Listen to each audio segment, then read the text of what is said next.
Welcome in, special edition of that SEC podcast. We're back with another edition of Marler Monday. What's up, buddy? Oh man, not much. Not much going on over here in Baton Rouge.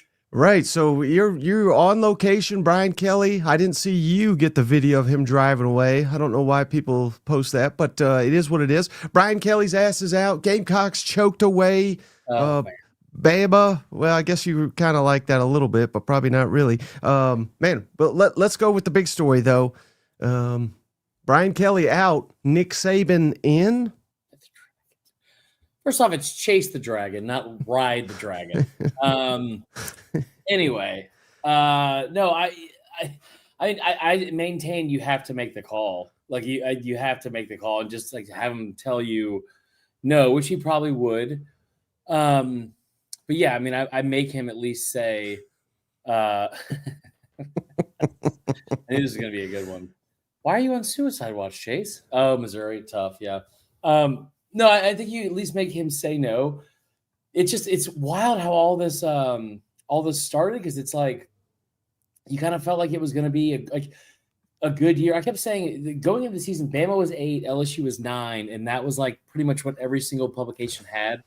And one of the things I kept looking at was like, I don't know if they are like going to be the 9th best team in the country. It was too early for that. I don't know if that was the case. I felt very confident, and honestly, I still do, that there were not 9 or not 8 more talented rosters than LSU.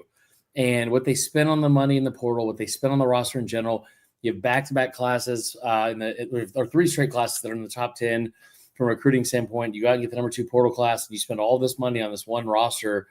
And now you're 5-3, and you still have to play Bama and then Oklahoma on the road. That's a tough pill to swallow, man. That's a tough pill to swallow. And I wasn't like, I knew there were changes coming Monday or on Sunday morning. I did not think that they'd be Brian Kelly. Hey, shout out Brandon McIver gave us $10. Cocktober's dead forever. Is it dead, or has it just gone limp on us? It almost came back to life. Almost went from 6 to midnight. Against Bama on Saturday. That was wild. I just like watching that game. It was maddening. It like, as good as it was to see South Carolina finally figure out some of the things offensively, Mike, it was almost still more annoying to see them have success, because it's like, dude, this is what we've been fucking saying to do for all season. Like, Shula, throw the ball deep every once in a while to what do you call it? To Nick Harbor. Figure out a way to get Lenore Sellers in the run game. Run the option a little bit. Do some things differently. Get some guys in motion. I kept screaming for them to take some of these like skeleton concepts of what Vandy does, which is like you're basically a power triple option team where you have a receiver in jet motion constantly, and then you're figuring out a way to put to fake it to him, pull the ball out from his belly, and then go run with the running back like in an option route or option pitch or whatever on the like near the sideline at the corner, whatever you want to fucking say. I'm very tired, Mike. Very tired of the past 2 days. Why? What happened?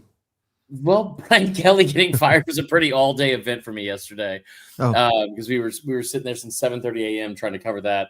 But no, I think it was just one of those things where it's like they finally started doing all those things, and it was great to see. They had a lot of success doing those things against Bama, but it was also like, what? Where the fuck has this been? Like it's not like the personnel has changed. It's not like you got some they were the healthiest they've been all season. They got some players back, especially on the offensive line, which was really, really impressive to see. And I thought it was a really impressive showing from South Carolina. I don't know how that happened. But like, my God, man, Jeremy Bernard's awesome. It was a wild, wild game for sure. Here's something I said all week, Chris. Much was made about the 4 ranked wins for Bama in a row without a bye, which is, credit to them. I'm not taking away from that. But I thought even in the Tennessee game, I saw a team that looked a little tired, maybe, or not on their best. And then you go a 5th consecutive, and this one on the road. I was all in on the Gamecocks to cover. I didn't think they could win, which they probably should have. Is it fair to say that probably had a lot to do with Alabama looking less than elite? Well, it's hard. It's hard to go play that many ranked opponents in a row. And keep in mind, like I've been saying this since the start of it. Like, you got to play Georgia. You already got one loss. Your mulligan. You have one more mulligan on the season, right? One of those things is true. And it was not the dime. But I mean, no, it's like going up against Georgia is a massive, massive like hill to climb. The way they won that game was also like a lot, right? Like that was like a lot to get through and have to hold on for dear life in the second half. Then you got to play Vandy the week after. And I kept looking at after they beat Vandy and you had to go to Mizzou. I kept comparing that game to like South Carolina in 2010, where it's like you're off back-to-back wins. It's just like the same blueprint they had then. And you got a really good upstart offensive team that's 0 injuries at the time. Looked really good. And Missouri could have won that game if Bo Prabula sees what's his name wide open on the sideline late in the game. And then Tennessee at home for the big game against like a heated rival. If this game was at home, like for Alabama, I think it would have gone much differently. But I think it was that's where I told you this to you last week. It's like, I mean, DeBoer has 14 losses to FBS opponents. 12 of them have come against on the road. 12 have come on the road. 11 have come against unranked opponents. 7 have come when he is a double-digit favorite, and that is like that's been the MO on beating him. So all those boxes were checked for South Carolina. It just didn't result in a win. And I also think there's this part too, man. There's no way you look at Alabama, what they did for 4 straight weeks. It's never happened in SEC history where you look at what they did there and then say this win, which was an ugly, disgusting win. They were down 7 with 3 minutes to go. They won by 7. Or they were down 8 with 3 minutes to go, and they won by 7. Yeah. Incredible job. I think there's no way to look at this and say, like, that you weren't impressed by them being able to win it because they played bad enough to lose. And I think that last year's Kalen DeBoer team would have lost this game. I would venture to say maybe even some of those Nick Saban teams in his later years would have lost the game as well. So it was a really good job. You see what he's doing, folks? He's already lining it up to bash LSU for hiring Saban. So let's get back to that. How'd you get that out of there? You're like, yeah, Saban would have lost that game, that sorry sack of shit. All right, but sorry to be all over the place, but we got the donation. So shout out Kyle Deaton. He gave us a donation too. This will tie into LSU. But can you explain how transfers work when a coach is fired? Is it open season for the other schools? It used to be, but they've since changed that rule, Kyle and Cousins. So the new rule is like right now, LSU, they just fired their coach. No one can transfer from LSU. Now, the new rule is, let's say they turn around and hire Nick Saban tomorrow. Saban has 5 days to talk to the team and try to figure out who he wants to keep, and you know, with the portal, it's not necessarily up to Saban, but just Saban has 5 days to make the pitch, meet the team, and then the players can exit the portal. Right. So you have to wait for a new coach to come in. He's got 5 days, and then it's open portal season. But what's the rumors down there? Obviously, Nick Saban is a joke, but the realistic candidates for LSU. That I know it's way early and who the hell knows, but what's the popular buzz in Baton Rouge here? What's kind of wild is there's not really a lot of info on that yet. Like the Brian Kelly stuff. Like, dude, we were told a week ago through like the same sources that from yesterday, which was, hey, you know, they have no appetite to pay a $53 million buyout. And then they lose to A&M in the way they lost to A&M, and it became very quickly a much different story. And that you got to think, it's not like they played at noon. It's not like they played at that game ended at whatever time, and the next morning is when the word started to kind of matriculate around that it was going to be that day. And it was going to be over. And so nice word choice, right? Matriculate, pretty good. Earlier, I tried to say rapport, and I said repertoire, which I'm pretty sure might not even be a word, and it was really bad.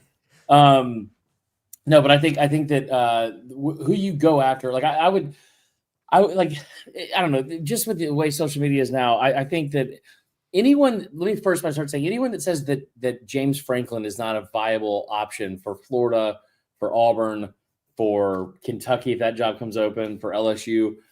I don't know how else to say this without being mean, but since it's this show and I'm allowed to be mean, especially after reading the comments in here, if you think that James Franklin is not a good enough coach to coach any of those jobs, you're a fucking idiot. I mean, like, you can sit here, and if you want to sit here and say, well, he never won the big one. Okay.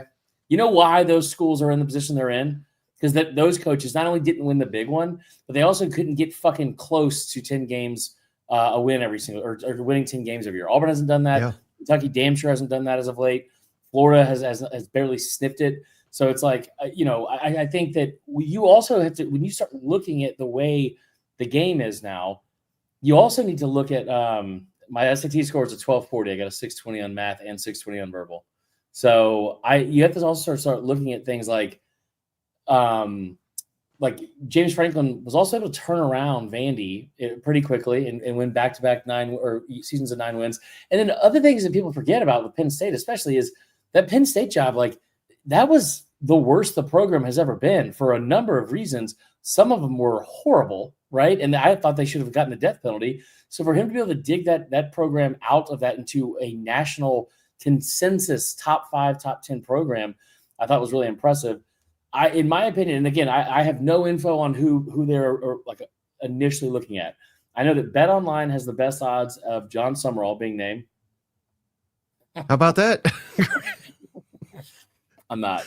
His silence is an affirmation. I'm not going to comment on that for $1.99. We need $10 more, and we will comment on who the biggest douches are. But hey, not to go completely off the rails here, but shout out our buddy who's not a douche, John Neighbors over there, Locked On Razorbacks. Great job. He's, I don't know, technically reporting is the word, but was discussing on one of his recent shows that multiple people that he's heard from relay that Franklin is interested in that job.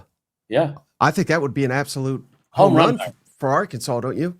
Yeah, agreed. I think, again, LSU is the best job that's open. And I don't think, like... How dare you, says Billy Napier. I don't think that that's really that up for debate, right? Like, I don't think it would be... They're going to gator chomp your wiener off for saying that. I mean, they think Florida's the better job. So right now on BetOnline, they're not saying they know everything, but they also know a decent amount in Vegas. But the odds for, this is what I was told just before I came on, I didn't look at it, but odds to land the Florida job, Eli Drinkwitz right now is at minus money on that. Mm-hmm. So, like, I don't know how much you want to take that into account, like how big of a deal or how much weight you want to put into that. I will say that everything I've heard close to Florida before the LSU fire was that, Holly, what's up, dude? Is that a woman he's with? He says all these teams are firing their coaches for records Kentucky fans would build a statue for. For sure. No, I think the thing with Florida is I was told before the firing of Brian Kelly that 70-30 was the kind of the percentage odds I think that people close to the Florida situation felt that they had for Kiffin going there. They seem to be very confident that Kiffin would go there. Now, me personally, I think that Ole Miss is a better job right now than Florida.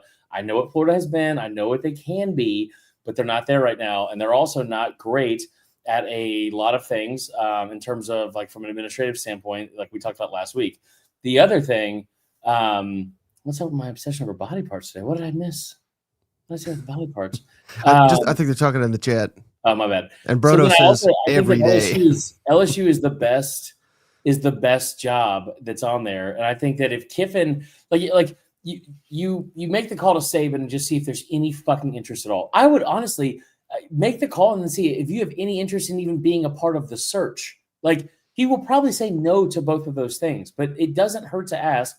And especially now, he has gone out of his way to do nothing but praise the LSU situation, say he admitted that he made a mistake in leaving there and all that kind of stuff. John Summerall at LSU, or from Tulane, is the one that has the best odds right now. That's followed by Joe Brady, who's the offensive coordinator in Buffalo, and then obviously used to be the passing game coordinator here. Now, if you talk to anybody close to the program around here, there's a much different story from the inside looking out versus the outside looking in, which is like Brady was very helpful on that team, but he got a lot of credit that might not necessarily have been as deserved with how great that offense was, having to do with him versus the coordinator Ensminger. So, it'll be interesting. I think the short list for me is I go after Summerall. I think he would be great, especially coming from Tulane, already in the state.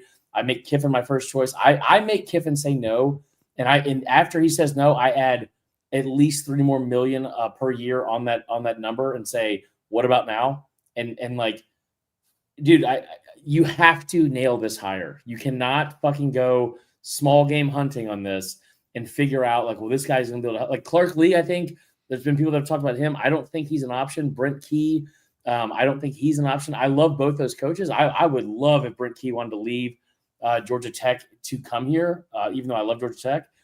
I don't think he wants to leave his alma mater. And that's the other part too, Mike, is there's a lot of coaches that that would be on a short list for a lot of these schools, Clark Lee and Brent Key especially, that are in situations now that aren't better jobs, but jobs that mean more to them specifically. Mm-hmm. Shane and I played a little game last night, Chris, after this was made official. How many SEC coaches, current SEC coaches, would leave their current school for LSU? And we said the ones that would not, Elko at A&M, DeBoer at Bama, Kirby at Georgia, and maybe Steve Sarkisian at Texas. Probably Steve Sarkisian, but that's probably the list, don't you think? Yeah, I would think so. We were a little bit torn on Venables, and then I said, well, hell, LSU would not offer him, so it don't matter. No. I don't think that's I don't think Stark would leave for LSU. I do think if like, here's the thing people forget about Texas.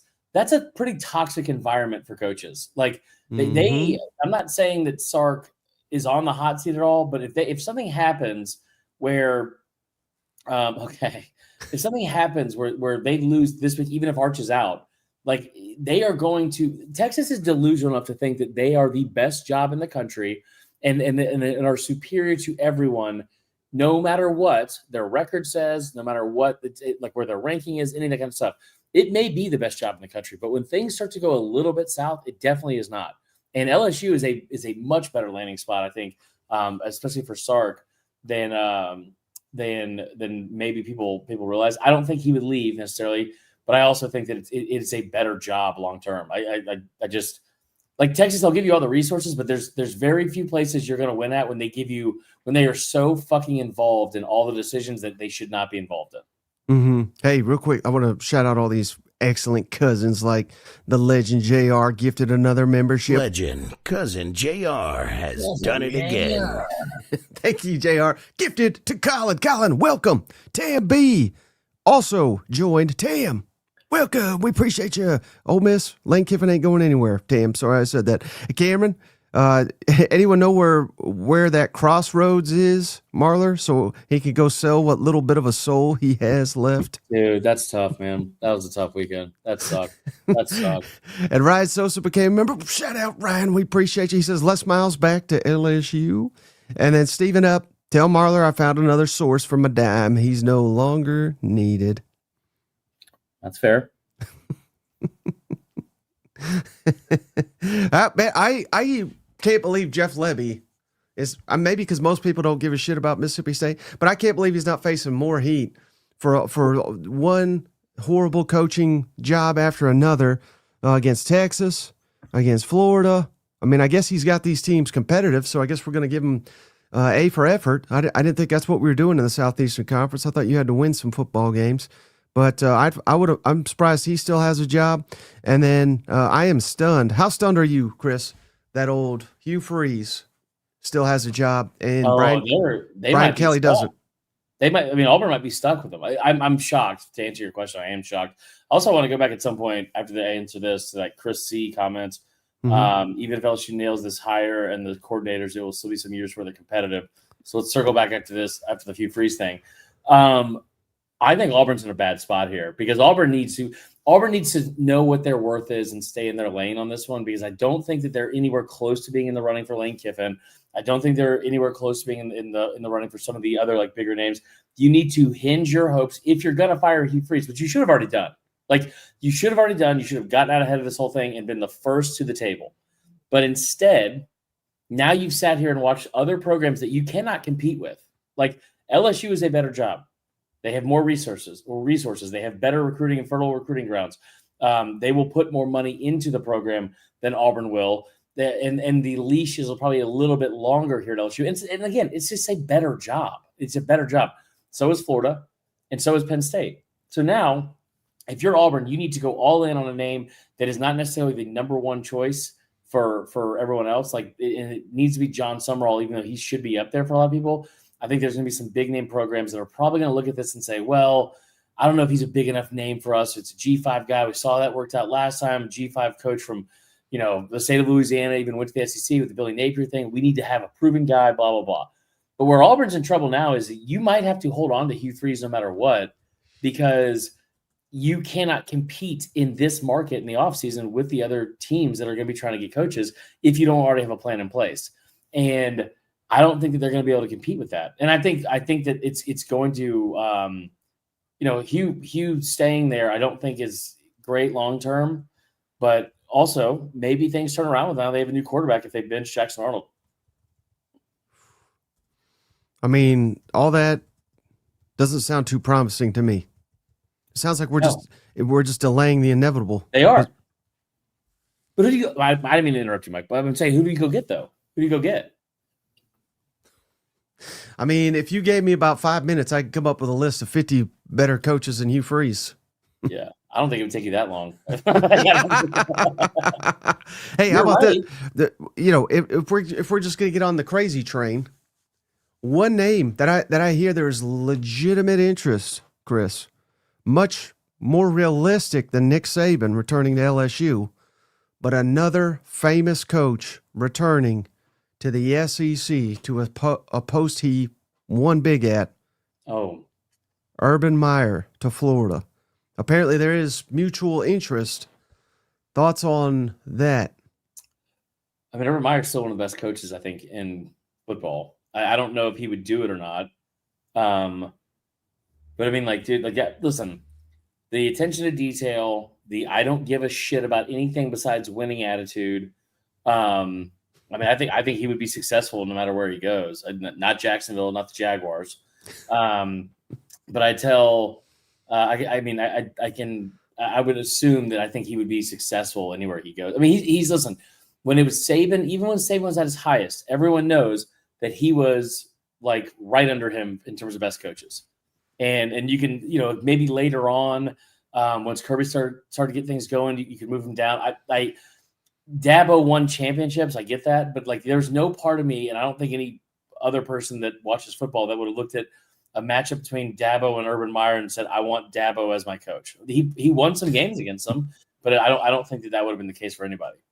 Right. And I don't know if you buy into this, but there's a lot of people always say you should make the hire that your rivals least want you to make. Right. And I think he would be the winner for that, for Florida, don't you think? Yeah, I would agree. Listen, can you imagine those fucking matchups between him and Kirby Smart for between Georgia, Florida? I mean, I think he would make them instantly relevant. He also knows how to win there. I think he knows how to win there. I don't know why he left Ohio State in the first place. I don't remember. I honestly just don't even remember at this point. But I think he knows how to win games. He knows how to win at a big place. He also might just be itching to get out of the fucking big noon kickoff thing and get back into it, because I think that he also sees this as a time now where it's like, all right, listen, if we're allowed to pay for shit, because he was running an incredible program that any other coach would have probably had going off the rails. Besides maybe Barry Switzer, besides whoever the coach was at SMU, besides maybe whoever was at Miami in the 80s, the stuff that was going on for those late 2000s Florida teams was the stuff of I want to say legends, but it's also some terrible shit that happened. But he's a very good football coach. Right. Hey, I like this question from Ryan. Should LSU go with a young coach in this new era? Because that's working. You look at, all across the sport, Dan Lanning, of course, Clark Lee's a younger guy. John Summerall. Hell, I know Kirby's been in it a while, but he's relatively a young guy, and you see it all over the NFL. I know this isn't the NFL, but those guys are having a ton of success as opposed to some of these older guys. Could you see that at all?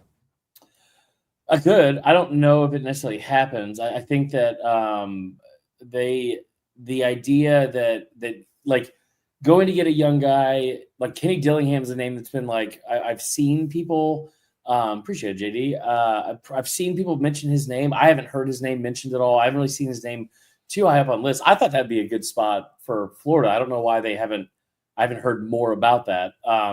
Kenny Dillingham's a good coach. I mean, he's a good coach, and obviously what he did at Arizona State. I also feel like he's a good fit at Arizona State, and I think didn't he also play at Arizona State?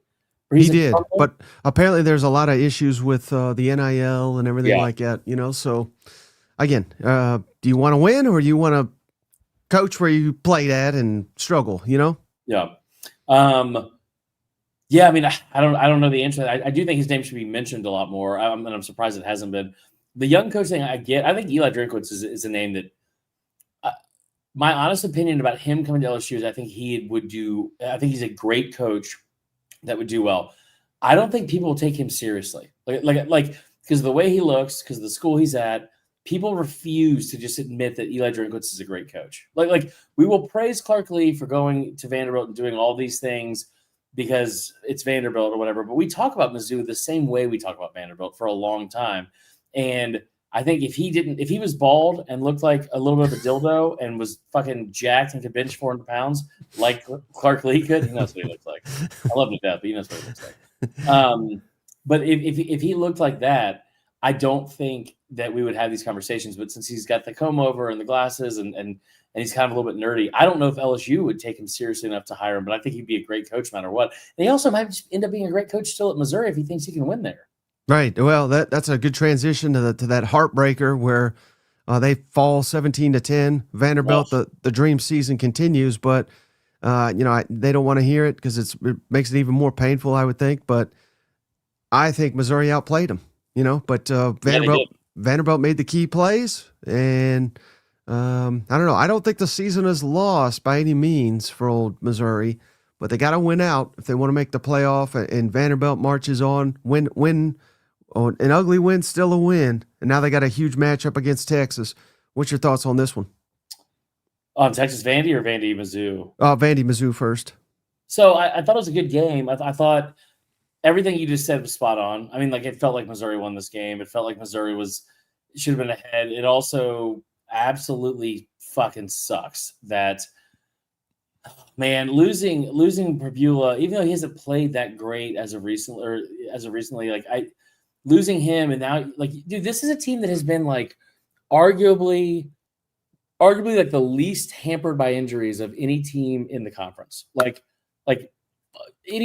time you look at the availability report, right? Every week it's two players, and it's Sam Horn and whoever the kicker was, and it just sucks that now Prbula's done, and he's done for the year most likely on that weird wonky little play on the 3rd and 1. There were a couple of calls I thought that didn't go super great for Missouri that probably could have. And again, credit Vandy. I'm not taking anything away from that win, but Mizzou on the goal line somehow not only not coming up with points, but not being able to leave that drive with your starting quarterback. It felt a lot like that Ole Miss season where Trevorrow was going in to score against Auburn, broke his leg, and now you lose your best player and you also lose this game, and it's fuck. Where do you go from here?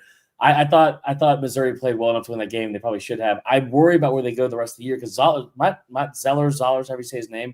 Zollers. Really Zollers. He looked good, I thought. I did too.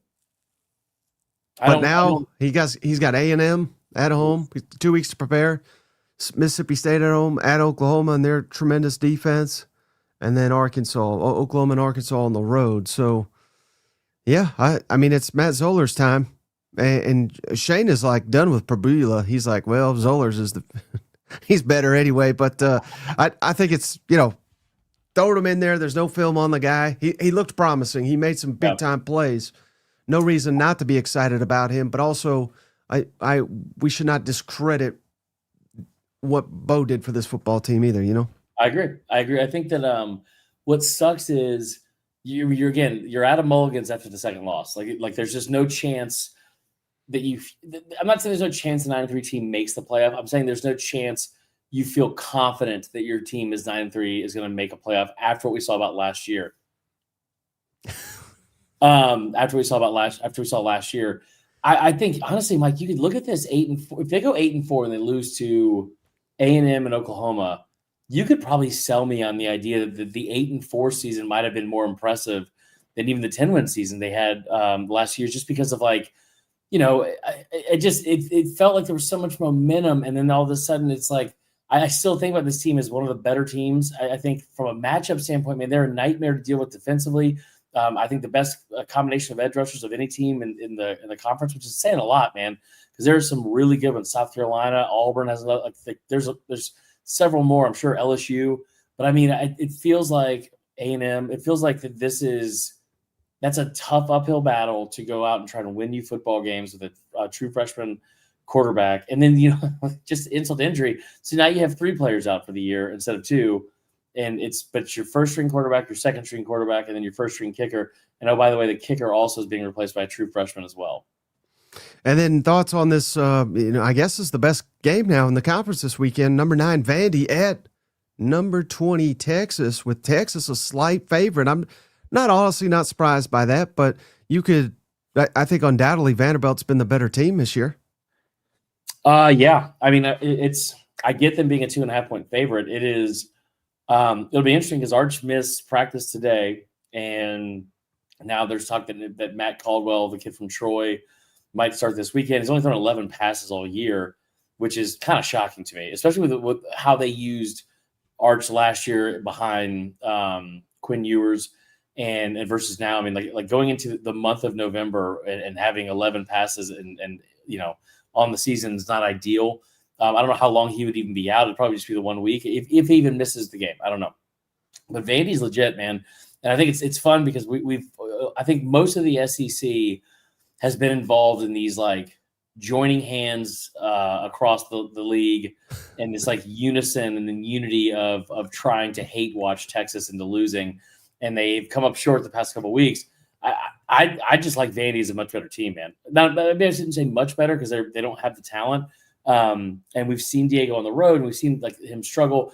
But I think that one of the things that was really important for this game against Texas happened to Vandy this past week against Mizzou. And that is this team learned how to win under Clark Lee and Diego Pavia, especially over the last season and a half plus, right? Dating back to the start of 2024. They have finally learned how to win.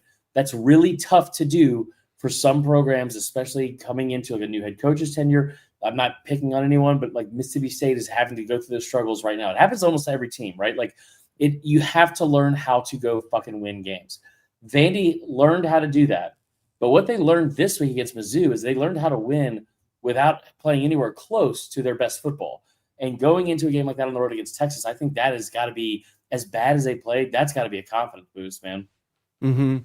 And, what does it say to you about the Commodores? Just the fact that, kind of like you were saying, they're winning ugly here, but now, once again, they're going to be able to play that disrespect card, mm-hmm.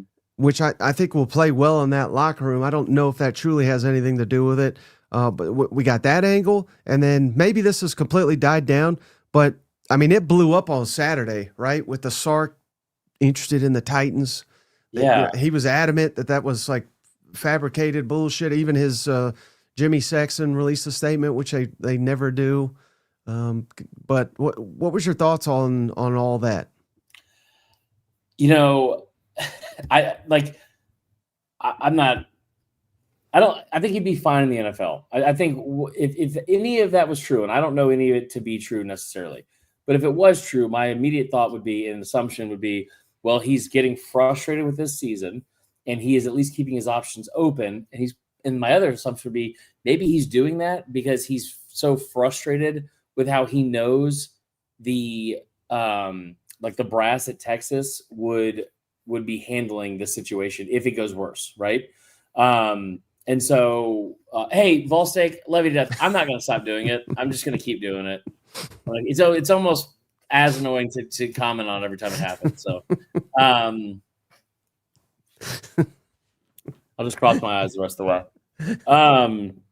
No, I think like the other part with him leaving is if he went to the NFL, I don't know. I mean, why the fuck would you want to go to the Titans job? Like maybe to work with Cam Ward. I don't know, but that's such a huge uphill battle. You've kind of reached the mountaintop. And for a guy that's been in coaching in college ranks for, dating back to the early 2000s, I know he had a stint with the Falcons and all that kind of stuff, but like, and also keep in mind, if for the people think he wouldn't be super successful, I would probably be in that camp. He did have a top 10 offense with the Falcons in his first year. So I don't know. We'll see. I think that he's going to stay. I thought that was just a bizarre that article too, Mike, was like so little of it was about any of that him leaving to go to the NFL, and then the very end of it, it was like a hook that they just posted for social media, and it worked. But it's like that was not even close to being like the essence or core of what they were writing about. Yeah, it's true. Because I did look at the article, and it was, I don't know, 1,200 words, and then the last 100, there was like Sark maybe interested in Texas or Tennessee. But speaking of Austin, you know one thing we love about it, Chris? What's that? Poncho Outdoors. Go check them out. PonchoOutdoors.com/SEC. That's how you get $10 off over at Poncho Outdoors. Chris, you would be you're always looking good, right? But you'd look a hell of a lot better if you went over to PonchoOutdoors.com/SEC, got $10 off, because what they got over there, they got denim, they got flannel, they got Western polos, they got tough thread, all the great gear for this fall, and they even got team-specific type gear, like the Nealon shirt, which I got in my closet over there. I'm going to get you a Nealon for Christmas, and you can burn that in your closet. And don't forget, Chris, the Poncho Promise: free shipping, free returns, free exchanges to make sure it fits right. Poncho stands by every product they sell. So go check them out. PonchoOutdoors.com/SEC. Link in the show notes to get you somewhere there. Hey, speaking of Kiffin, I mean, we bullshit all about Kiffin, what job he's leaving for and all this. We don't even talk about his damn team going on the road, whipping ass, another big win. They've virtually locked up, and we can't say locked up because he's lane whiffing. He'll whiff a game or two. But, they look like a lock for the college football playoff. How impressive was this win for them Rebs? Yeah, I thought it was really impressive. I mean, the way they did it, I want to go look through this. I haven't taken a look at it yet, but I feel like what? Okay. Wide and short. Sure. I haven't what do you call it? I don't know what the record is for third downs faced in the game for Kiffin. I feel like 21 has to be pretty high up there with how high octane that offense is. But to go on the road against the best defense in the SEC, I mean, they were number one in every category: total yards allowed, total points allowed, passing yards allowed, and rushing yards allowed. To be able to go up and down the field on them the way they did and figure out a way to win that game, I thought was incredibly impressive. The other thing that I thought was so impressive, going 43% on third down was great. And Trinidad Chambliss didn't miss a beat, 368 yards. I mean, against that defense, if there's one thing you can hang your hat on for Oklahoma, it is that defense has been really good all year, no matter who they're playing. So I think it once again shows that Oklahoma is more than beatable, and they're very vulnerable. That was like a home game in a situation I thought kind of benefited them in a lot of ways, to where they should have been able to go out there with like a sense of urgency to go win that game. And they were catching Ole Miss coming off a loss with the Lane Kiffin rumors, all that kind of shit. And it didn't happen. Not only did it not happen, but I mean, like Ole Miss won it going away. And I thought it was really impressive from Lane Kiffin. I agree with you. I don't think there's anybody else on the schedule that's going to beat them. I think they're in the playoff. I think that's also something that might hinder anybody trying to sign him from a coaching standpoint, because I do think, as much as Kiffin loves attention and Kiffin is enjoying people being or seeking out his employment, I also think more than anything, he wants to fucking win a championship, get to Atlanta, and do the things that all these people, including you, just said, that you can't do, that you haven't done, and again, with good reason. But I mean, does Ole Miss know where fucking Atlanta is? I mean, the last time they were there was at TCU game, and it was over before it started. So it's I think him getting them to Atlanta is a really big deal to him. And I don't know. Remember last year he said we don't want to play in it. I think he seems like the most mature version of himself this year, and wants to just put he wants to end as many bad narratives as he can. And so I like what he's got. And dude, going into the season, nobody had an easier schedule to manage than they did. But you also have to give him another thing with credit here too, is that the guy that's manning this offense is a guy that nobody wanted. And Kiffin brought in during the summer and turned into a fucking Heisman contender. And if he's not on the short list right now, I don't know what else needs to happen, because he's played his ass off and deserves to be in Manhattan. Now, I'll also say I don't know what fucking Kiffin was seeing in fall camp with Austin Simmons versus this, but I think it was really impressive the way they attacked that defense, the way they were able to get consistently good runs against them with Keelan Lacey. It was oh man, it was good. And I believe, correct me if I'm wrong, because I had a lot of A&M fans are on cloud nine, as they should be, only undefeated team in the conference. But they told me that you picked LSU. I did. I thought LSU. Man, I sat here watching this team going into first off, A&M had been on the road twice this year, and they gave up 40+ points in both. They were going to Death Valley, a place they hadn't won since 2012 or whenever. It might have been before that. They haven't won there since they came into the league. And that defense, those numbers were just very, very different against good opponents and against games away from College Station. So, I think there's that part of it. And the other part of it, too, is I just felt like at some point this LSU offense was too talented and too loaded to be this fucking bad. And I was wrong about that. I was very wrong about that. And I thought that a defense that has been vulnerable at times, like you saw against LSU and you saw against Arkansas, again, both games on the road, I thought that they would be in a great situation where Brian Kelly had to win this game. And what A&M did to them was incredible. It was incredible to watch. And I think A&M is a really, really good team. They are good enough to go 12-0, dude. They are good enough to go 12-0. I'm blown away by Mike Elko. And I said this last week. Give me all the hate you want about not picking them to beat LSU and all that kind of stuff. I will also say that I've been saying this for a couple of weeks. Mike Elko has made that a likable program to where all of our little low-hanging fruit, dumbass jokes about the yell leaders and the weird cult things and all that kind of stuff. I'm sure SEC fans are still going to be making those because it's in our nature. But that walkout, that fucking death march out from the locker room onto the field at Kyle Field with Kanye Power playing and the whole fucking place getting ready to erupt. It has made A&M football really, really likable, really impressive. And I tell you what, man, I love watching a team take on their identity of their coach. And Elko might be built like fucking Grimace, and that's fine. But watching the edge rusher, and of course his name's escaping me right now. What's his name? Cassius Howell. Cassius Howell. That kid was awesome. That he is a psychopath, and it was awesome to watch. And then both of those receivers, Craver and Concepcion, were fucking incredible. And I tell you what, man, it's difficult to go win on the road in Death Valley, especially at night. Brian Kelly was 20-2 in those games, or 20-1, I think, before this one. But the fact that they did that, and dude, the moment they had that punt return and it was 28-18, was there any part of you that thought well, this will still be a game? It was over. Yeah, I mean, it could have been a hell of a lot worse. It was, Marcel Reed had a couple picks, right? They had the block punt. Yeah. Now again, we can't just eliminate all the good things LSU did, but it just felt like A&M was in complete control, aside from a mistake here or there. Well, so one of my coworkers said this morning, and I didn't even think about it because I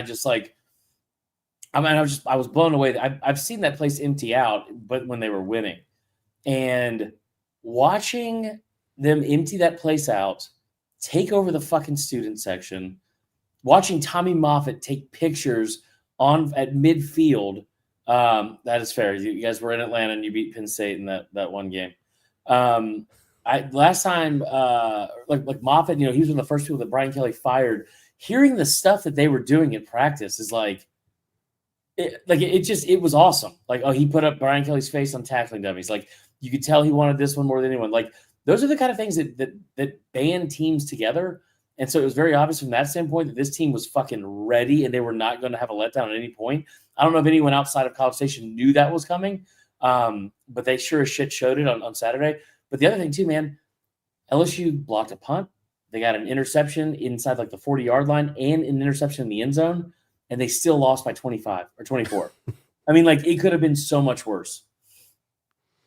It could have been. And where the defense was really the worst? Kentucky.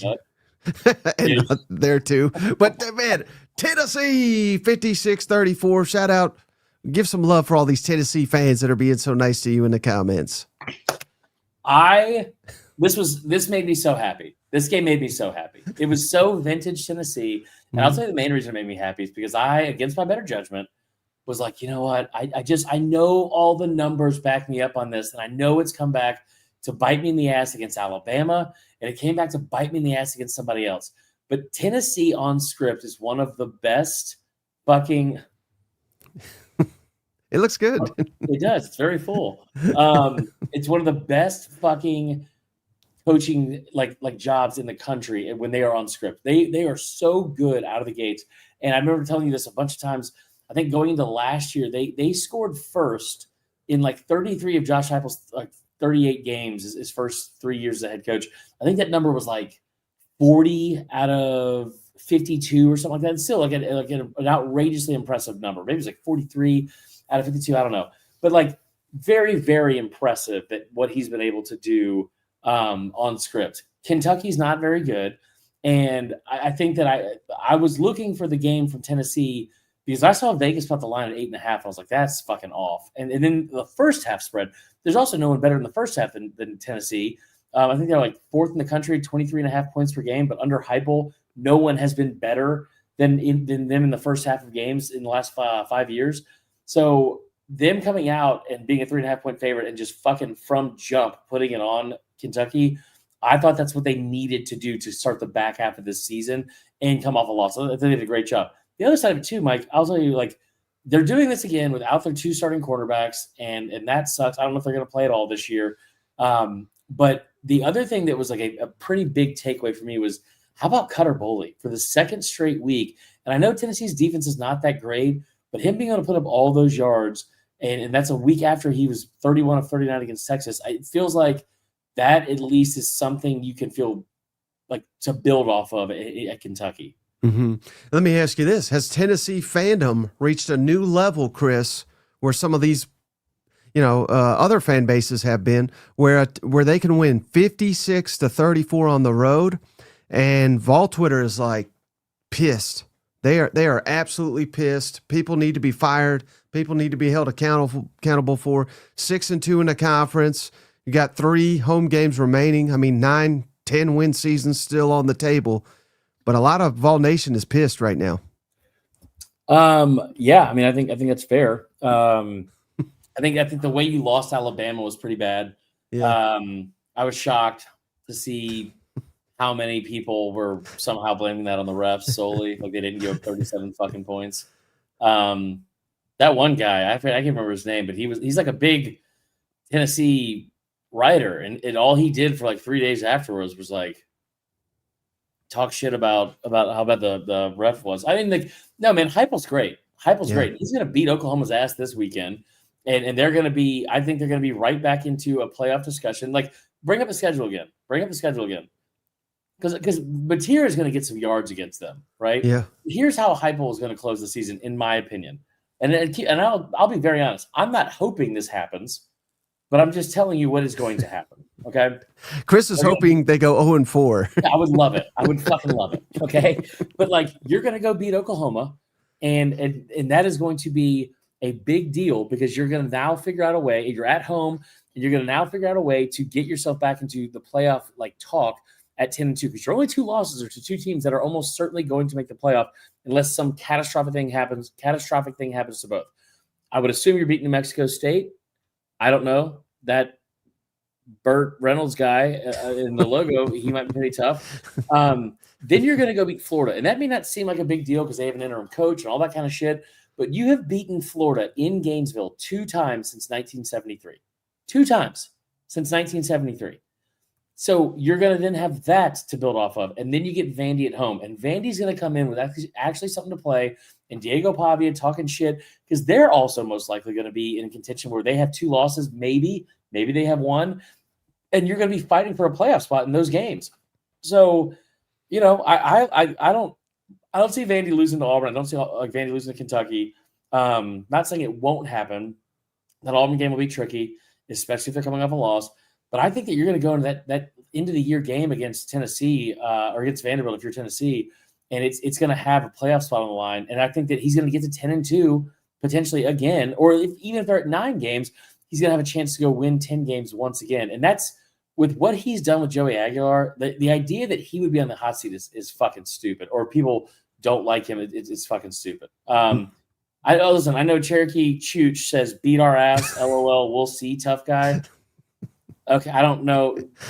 I'm not playing in the game, buddy, and neither are you. So I don't like. That's Brent Venables, by the way. Very good football team.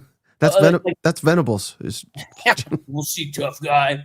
No. What? Like, listen, Oklahoma is not a very good football team. They have an elite defense, but it's also time we all have a conversation about John Mateer, and that dude's not that good. He's wildly inaccurate. He plays hero ball way too much. And if you want to get real fucking honest about what this Oklahoma team is, they beat a bad Michigan team at home early in the season with a true freshman quarterback making his first road start. They then beat a really bad Auburn team and needed all the fucking help in the world to do it. And cheated. I mean, and then so you had everything in front of you to be undefeated going in against Ole Miss and arguably playing with house money before the end of the season. But I will tell you this about the best thing I can tell you about Oklahoma. It's a story from when I played baseball in college. We went to go play a team that was ranked 5th in the country. We were ranked number 1 in Division II baseball. Georgia College State University at Francis Marion. They had a kid on the mound that played in AAA with the Mets and Dylan Owen, blah, blah, blah. We go out in the first game. We lose 5-2. We're number 1 in the country. We hadn't lost like 19 straight games. We lose 5-2, and their crowd starts chanting overrated.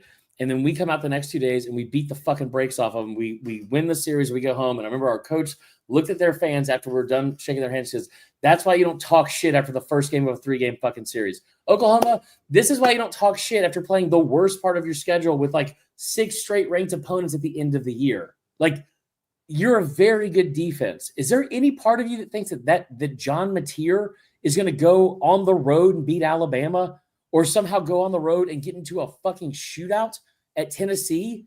You don't have a good enough offensive coordinator to do that. You don't have a good enough play caller to do that. And here's the other part, too. You want to get back to the Heupel thing about him being a good coach or not. Who's a better coach between Heupel and Brent fucking Venables? Josh Heupel. Definitely Heupel.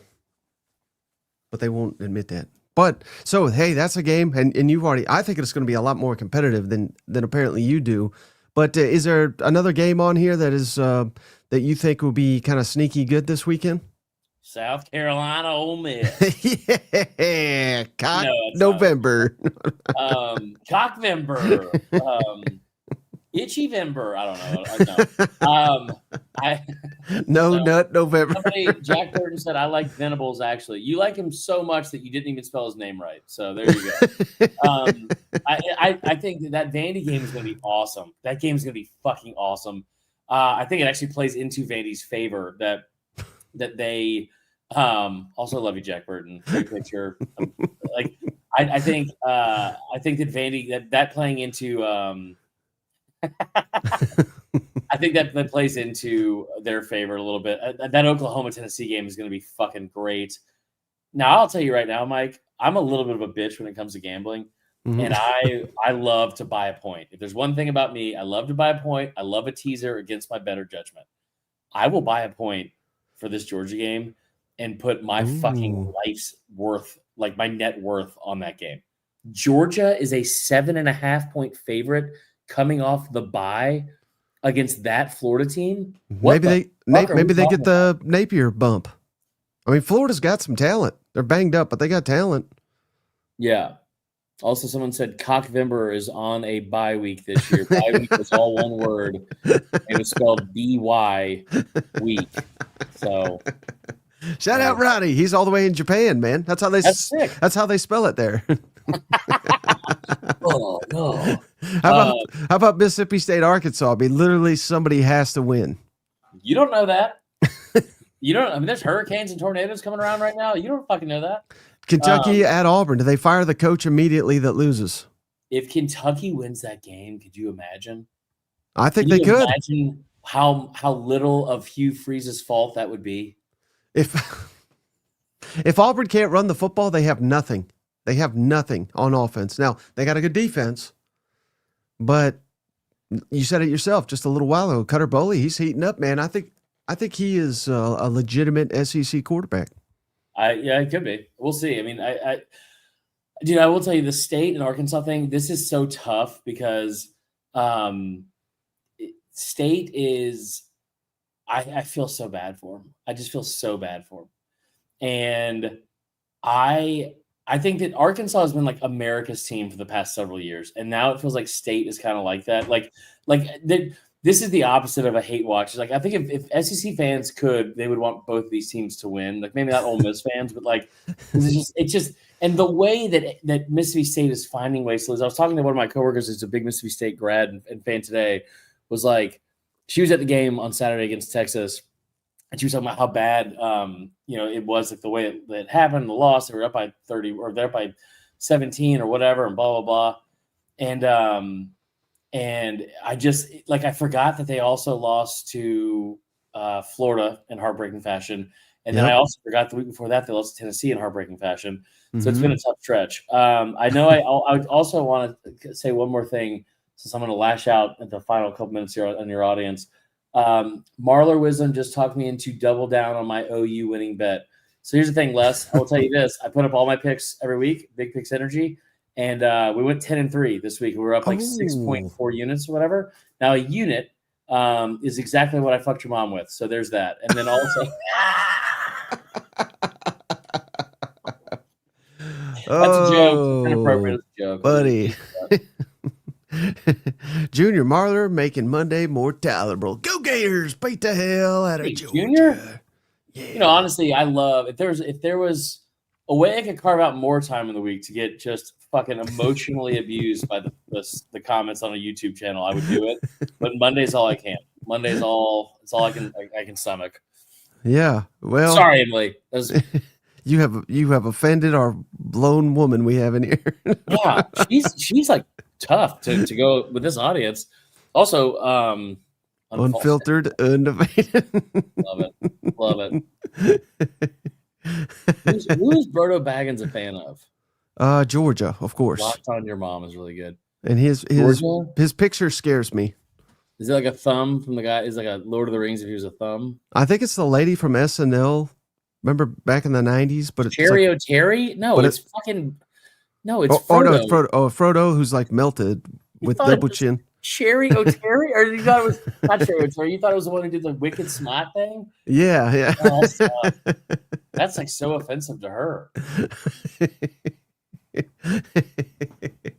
Well, hey, anything else before you want to destroy anyone or ruin their lives or anything like that? I feel like there's got to be somebody that I want to be mad about, but I don't know. Anything stand out from over the weekend that we didn't hit on? I mean, I will say that I had last week. Let's talk about this for a second since Emily's here. I was really impressed with this from Auburn. You cannot start Jackson Arnold the next day. You cannot. Yeah, when he threw that pick six, I thought it was done for him. Yeah, that sucked. Like that was. I mean, like he cannot start. Pepper, dog's here. He says that's Frodo after Samwise sat on his face. Samwise. No, I have nothing else to say though. I'm gonna go hang out with my dog because she's nice to me and I appreciate it, Mike. As I say every week, enjoyed it. I'm gonna go try to regrow some thicker skin for next week, and I'll see you then. And he's gonna go cry. All right. So thank you, Marler, for hanging out. Appreciate all the cousins. Shout out JP, who's shout outs go to cousin JR, Brandon McIver, Kyle Deaton, Cameron Williams, Candace Dick Fit, that can't be a real name. Ryan Sosa, Steven Up, J Star, Chase Moore, Moments of Truth, Ethan, JD, and Junior, and most of all, you, JP, along with you, Marler. Get the hell out of here. We'll catch you on the next one tonight. Stephen Lassen, 7 o'clock Eastern, 6 Central. Bye-bye. Bye, guys. Hey, buddy, this beer's for you, Mike, and Cousin Shane. That SEC podcast loves the Pirate, and the Pirate loves that SEC podcast. Hail State.